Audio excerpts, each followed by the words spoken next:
Dear students, Thar education YouTube channel में मैं कृष्णलाल परमार आपको खुशामदीद कहता हूँ। पिछले वीडियो में हमने स्वाद सूफ तक हरूफ पढ़े थे। आज हम स्वाद सूफ से आगे पढ़ेंगे, तो आइए पढ़ते हैं। ज़वाद ज़ईफ़। ज़वाद के ऊपर एक नुक्ता आता है और ये सिंधी और उर्दू में एक जैसा ही हर्फ है।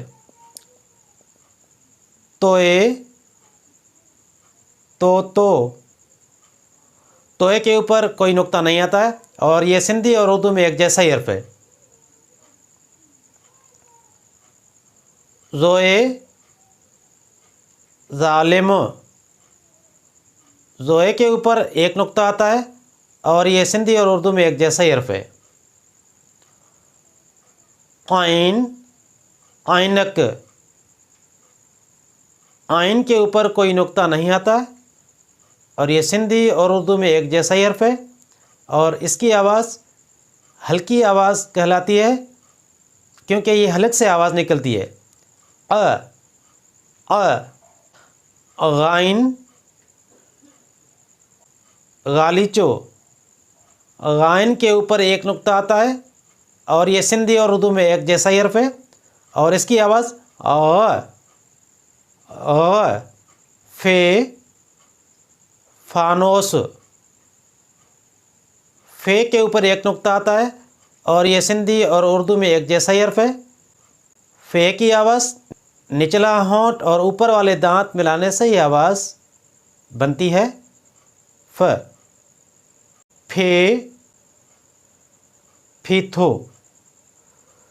सिंधी में फे के ऊपर 4 नुक्ते आते हैं और इसकी आवाज़ दोनों होंठ मिलाने से बनती है फे।